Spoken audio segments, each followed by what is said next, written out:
All right, so tower is a very long-lived event. We circle through a tower and bridge and then a cantilever type design. They all use the same setup. I've got over here on the table, I just brought in the board for that to see over here. Did not bring in any actual towers, mainly because the time and effort it takes to build one. I'm going to show you some images of towers and talk about that overall. But this event really comes down to one thing and one thing only. And students tend to miss that because this is not a master engineering build event where all the students realize is, oh, it says we need to be able to hold 15,000 grams, 15 kilograms of mass.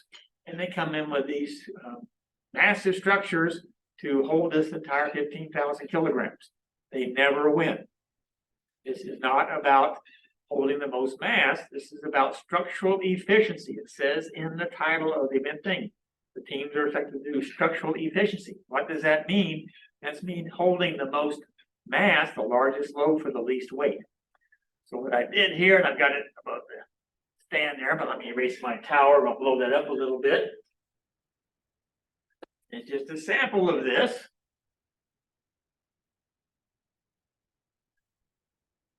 Zoom in over here. Also get another little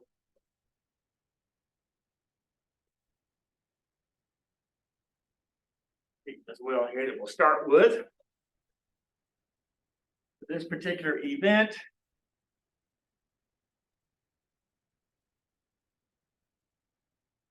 for some reason, it always gets missed. Even sometimes the better teams will miss this particular fact. Is that the score is not based on just the load mass alone. The score is a ratio of that load mass to your structure mass. And so, as I mentioned right here in this note, don't recall this ever not being the case unless some teams have really built very poor towers to begin with. But those teams that are competitive, it's almost always going to be the one tower that has the smallest mass overall. It's still supporting a load, even a small load, that wins. Because again, it's the ratio, it's not the mass that does it overall. And don't forget, as for all of these build events, never fail. We see so many teams that forget about it, lose their papers, do a very minimal one sheet thing that it barely scores at all. Is teams are expected to produce a written log of their trials at home, their experiments, or whatever testing their devices that they do. And that log this year counts for a multiplier of 1.25. So if they've got a successful log that increases their score, if they don't have the log, the multiplier is just a 1. So again, it makes all perfect sense to encourage your teams, help them put out that effort to create a log, following the guidelines. That information's all out there and clearly stated. If they bring that log and it's complete, they get that automatic increase in their scoring by that factor.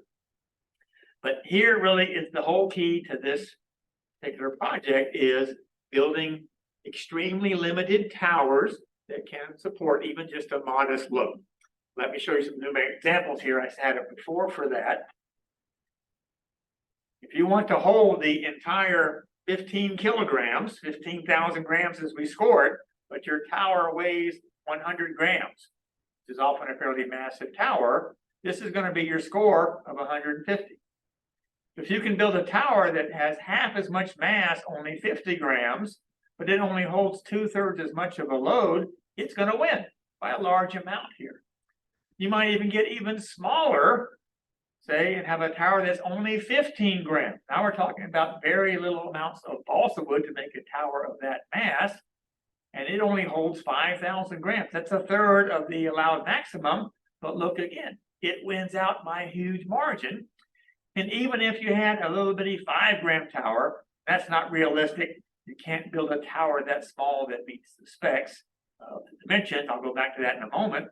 Say something that small only held 1.5 kilograms. It's again going to be in that top category of winning. So you just have to convince your students to stop before they begin, and that the goal is not to build some tower that's going to look impressive and super strong. That is not the goal whatsoever. A successful tower should look pretty much like it's going to fall down under its own weight.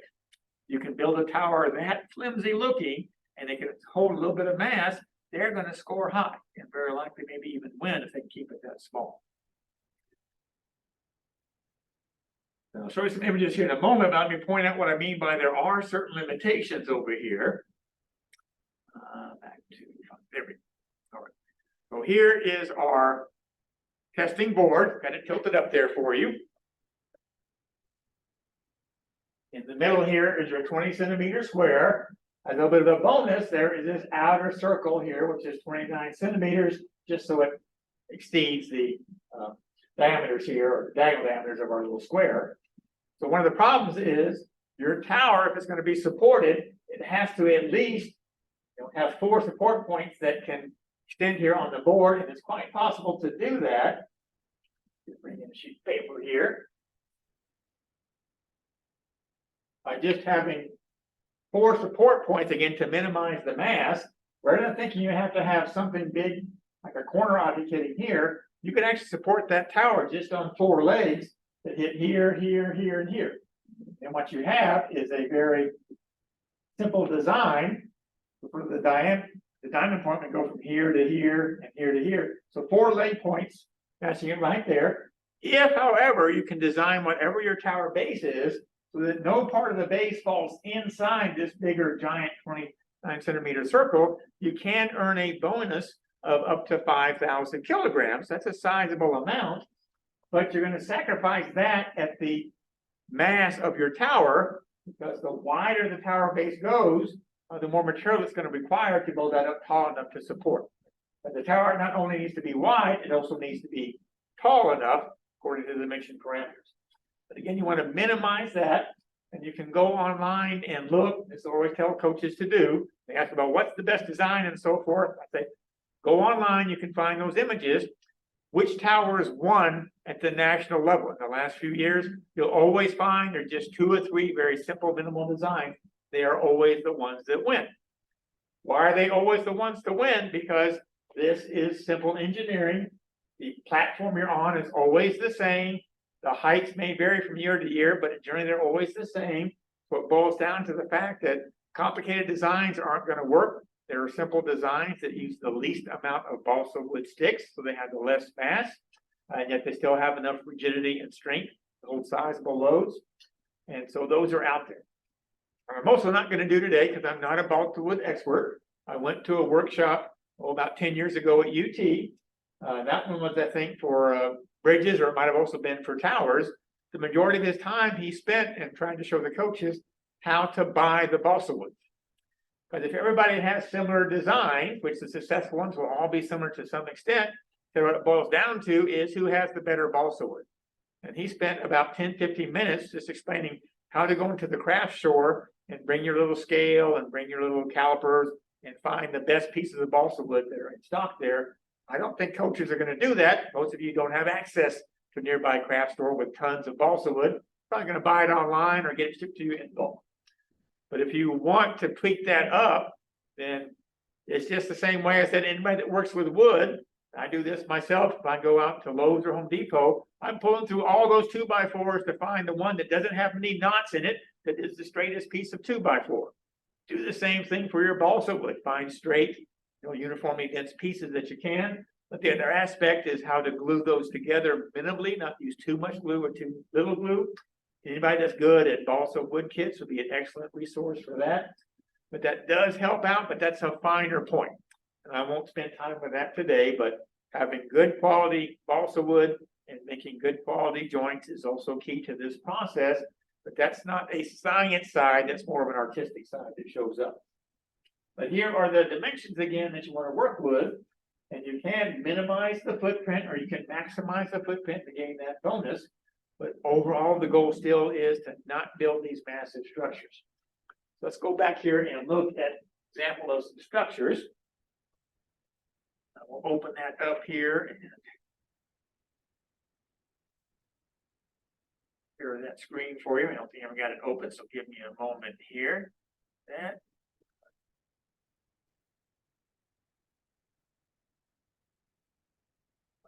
Share this screen, and I'm also going to do this picture here. rather than bring in like just one example here, since you're not here in person to see it as well, share this. This doesn't always have a lot of towers in it. But let me show you here. Just scrolling down a bit. More for the bridge. Okay, here's a good example right here in the middle. Not sure if this was a middle school or a high school student, perhaps a middle school student. To read his comments here, that it was his first bridge, took him 12 hours. And he could see the good result because it held 15 kilograms. That is not a good result again. And you got to remember, maybe not the high school as much, but certainly the middle school kids are excited because, oh, well, look, I held all this load. That is not the point again, because look at this bridge. That is clunky. That has big, giant, big, large cross-section sticks of balsa-wood. That is going to weigh a ton. So while, yes, it looks very strong and has the supports on there, I doubt if that one actually did very well in competition unless the other kids ran loose the same way. And so the idea again is to make it minimal, not make it maximal. It shows up there. You see a lot of different designs. Over here's a good one over here. But here's an example right here. This is a bridge, not a tower. We'll go over to towers in a minute. You can see how minimal that construction is versus something like this. In that case right there, they thought it placed in the top 3, and that's the state tournament where it placed in the top 3. It says this bridge uses the typical design for that year. Because again, as with the towers, with the bridges, the teams that have learned it's this ratio learn what is that minimalist design, that minimalist structure that always wins out, and it's always just slight variations of those. So let's look at the examples of a lot of tower pictures here. Show that there. Here's just a picture I found, a whole host of towers from past science Olympiads. See lots of different structures there. Part of this is the height it has to be. See, both of these have a square base on here. Now, a square base does give it more stability, and it might be necessary. This is where they do want to practice some. But every extra stick of balsa wood that goes in here adds to its mass. And in particular right here, if these 4 corners of this darker brown one right here, if those 4 corners could just stand alone on the corners of our mounting place over here, you can get rid of all these cross members. Not saying it might still be strong enough, but the requirement isn't that you have to everywhere touch the base of our testing board. Your supports just need to be grounded outside that 20 centimeter hole, or for the bonus, outside the 29 centimeter one. And then you've got towers like this one here on the edge. Okay, that's again going to be a very strong tower, but those cross members make that very strong, but also very dense in wood. That thing's going to weigh a lot. And could you be better with something like this with these vertical members? And again, it's something they can test out and see. The other question I always ask coaches is, balsa wood is not cheap. What is your balsa wood budget? How much do you want them to damage and fracture and become totally useless, versus being smart on the front end, picking a good established design and just tweaking that design a little bit, because again, good designs are out there. Here's some other ones that again, I usually tell students that the clunkier they look, usually the less well they perform, because clunkiness implies being sloppy in how you make those joints, being more massive, because often you've thrown in extra pieces of wood that are not helping in the overall strength of the tower itself. And so you want something that's going to look much more trimmed down and elegant as it shows up there. Let me go back a minute, because I think I didn't look over all that on our online general aspects right there, that they have such things here. Here's an example over here, putting to the weight aspects. You can see, because it doesn't necessarily have to be balsa wood. There are other types of wood you can use, or while they're not necessarily light, you can even use thin things like toothpicks in the design. It just says wood. Wood can be any types of wood. This figure here on the right side says this was one that was 24 inches tall. It's 2 feet, 6 inches wide at the base, tapering to a 1.5 inch square in the middle. I'm not sure this one met all the specs of the current design. Doesn't sound like it was the base too narrow, but that whole thing only weighed 7 grams. You can see how thin and tiny the cross members are here that shows up. Looks like some of these are like toothpicks added on. That was a tower. That must be an older tower. What the tower must do, sorry here, my roller's gunning away from me. What the tower must do, of course, is support. Here's a tower here, like the tower's laying over on its side. This might have been more for the B division being smaller here. 8 inches wide at the base. That would just fit, I think, across our 20 centimeter circle here. Does have to have that opening for the support block. Always key because the chain goes down through that support block, the bucket of sand underneath. But again, that's a very minimalist construction. Most of what it says here in terms of what, since 40 pounds, you're trying to support the weight. And it's not that you're trying to support necessarily all 15 kilograms rather. It's getting the smallest, strongest tower to support even a modest load. And so you can look again at those numbers I posted before. It's always that ratio that's key. And again, I can't recall at all the times we've had both the bridge and the tower and the cantilever device. Most every case, the winning team that year had a device that didn't quite hold the maximum load. May not have been as small as just a few kilograms, but typically somewhere in the range of like 10 to 15. But their mass was so small that that ratio put them heads and shoulders above the other teams. Because teams would come in again shooting to hold all 15 kilograms, but that made their mass so bulky that lowered that ratio so much that they were in the middle of the pack and not down towards the bottom. Those final teams performing there. All right, so I don't need a good tower example right there. And like I said, I didn't bring in to try to build one, partly because I'm not the best at gluing little multi-wood pieces together myself. Like I said, the designs are out there. Now, if a team might want to say, well, but we want to kind of do all this from scratch, that's fine too. And if they start with the idea is, let's build this with the fewest sort of main members and then put smaller right across pieces in to shore things up where they are. But they start out low in mass and they work their way up to more massive things.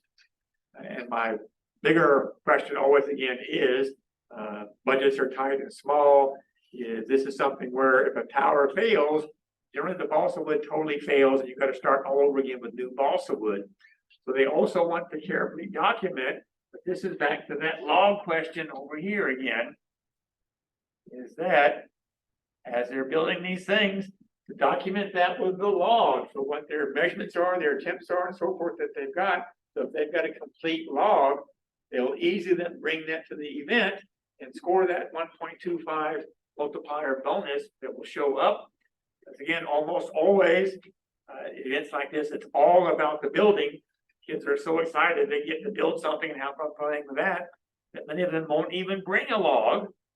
So while that doesn't put them in a lower tier of anything, that's a substantial bonus out to lose on just because they didn't bring a few pieces of paper where they recorded things going along the process there.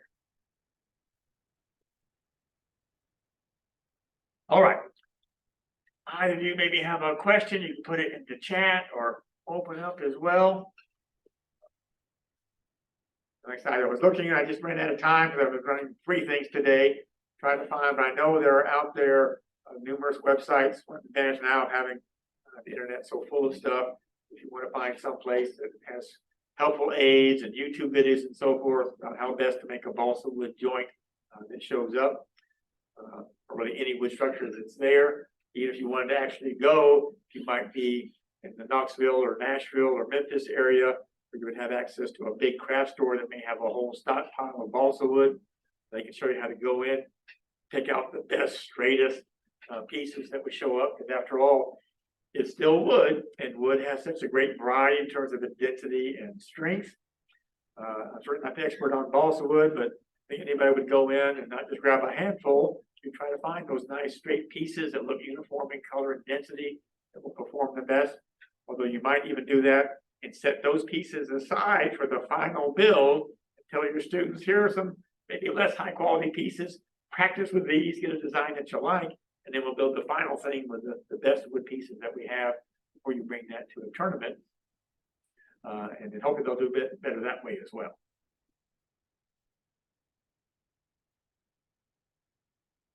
All right, so it is a fairly simple event. Other than that, again, it's really all about the quality of the construction. It's in the quality of the individual wood pieces. There's also basswood out there and other types that might choose to build with. And not being overzealous with things, because even an extra drop of glue adds an extra fraction of a gram to your mass. And that mass is recorded to the nearest hundredth of a gram on our scales. And then to minimize that tower construction, and my suggestion has always been, even when local coaches just call in about a good starting point, is go out, because you can find, if not the actual detailed schematics, you can find plenty of images, is which towers were winning at state levels, at national levels, and just start with those basic designs, because there's really only 2 or 3 that always come to the top and have so much success that students don't really have to think about starting from scratch. And please don't bring in these big bulky things that show up there. Where the weight is put, it's in the middle. So let me go back and show you here those tower designs there. Share that. So all these towers, what they have in common is, you see, they all have this open square at the top. So what we have, and I didn't grab that, it's in my room next door over there, is we have a little block of wood that has an eye bolt in the middle attached to a chain. And this little square opening, the little block of wood rests on top of that. So it needs this square opening at the top of the tower. And then it also must be clear all the way through to the bottom for that chain to run down all the way through to pick up to the bucket.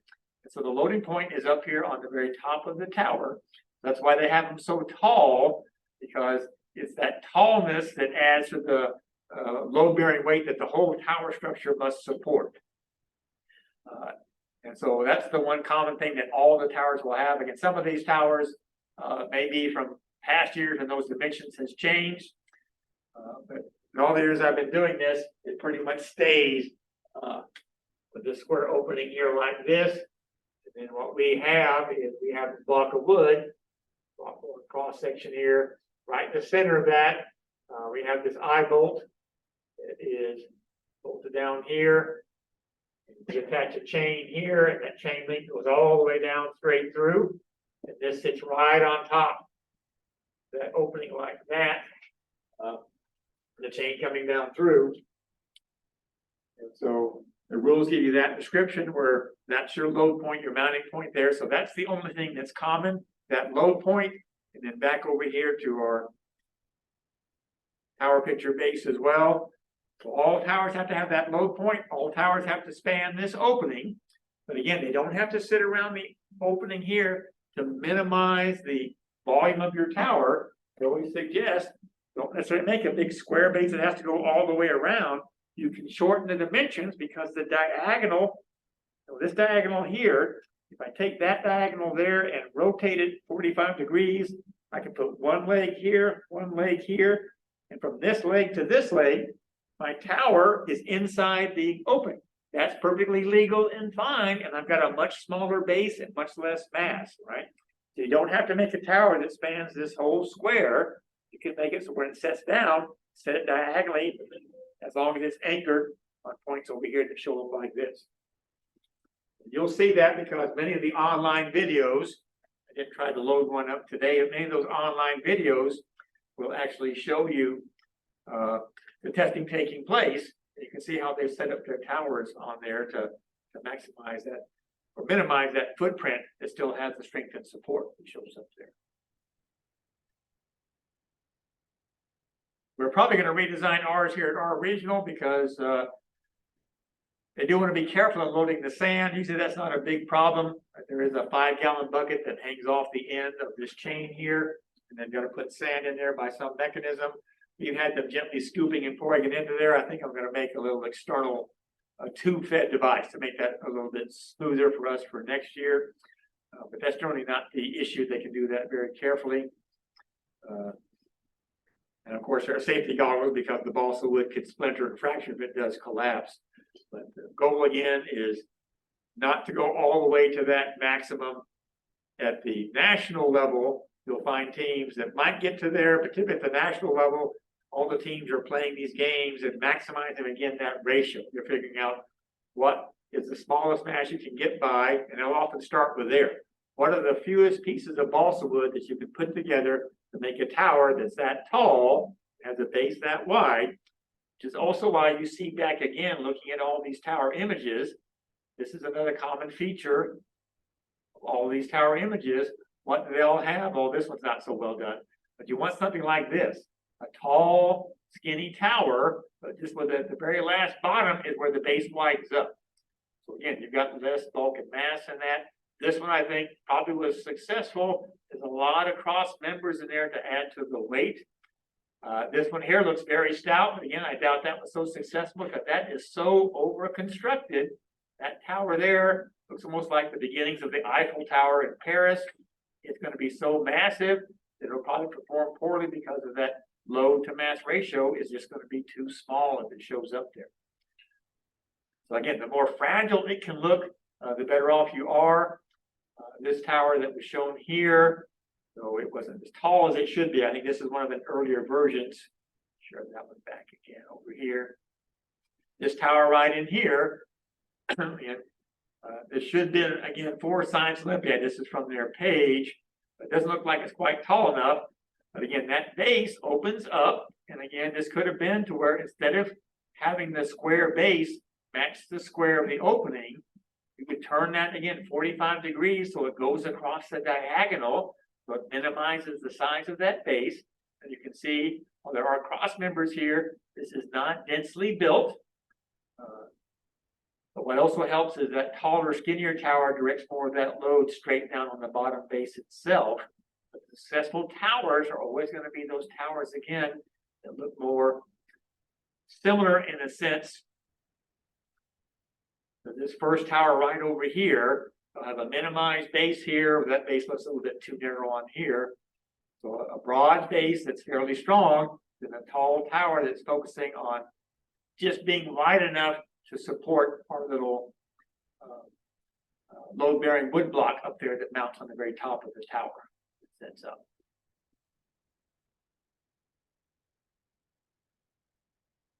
Any other questions? These same principles, by the way, apply to the bridge again and to the cantilever movement. More common to see the bridge and the tower, but those three tend to rotate through. They're all quite similar in their overall outcome.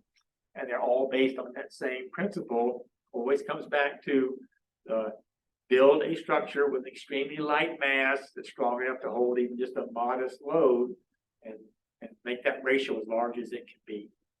You might even find, I did look for this earlier, but couldn't find the numbers.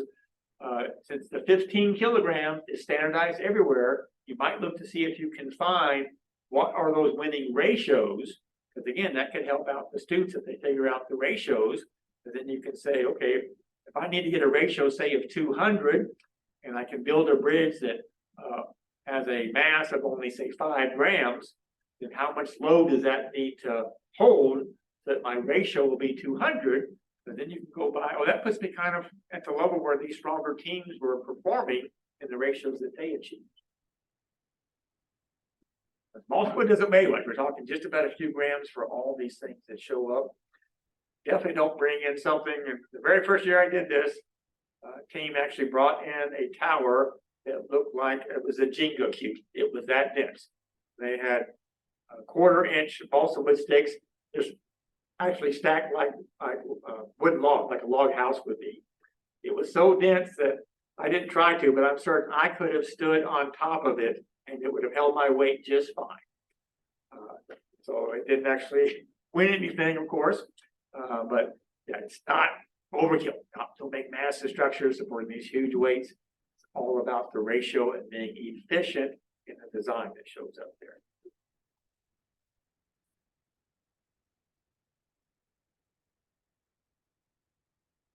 All right. Well, if there are no other questions, I'm happy to serve as a resource overall. We did record this session, so I'll be out there for a future reference as well. Just kind of make those comments, or I was going to suggest, well, we've got more stuff going on in Discord this year. I thank Trixie and Ashley for that. They're doing a good job. Is even get your students to watch these so they can hear it from the mouth of an actual event supervisor, tournament director, and so forth.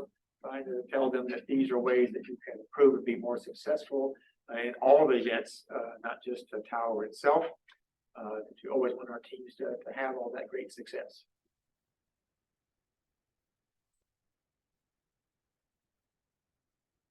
All right, well, thank all to you for taking part of your Saturday out to visit with us here. And I may join in, Trixie's not be listening, but I'll join in to the end session from the UT side rather than holding ours here. So I'll be sticking around that afternoon. In case some of the last minute questions up, I'll be online and can join in that discussion there.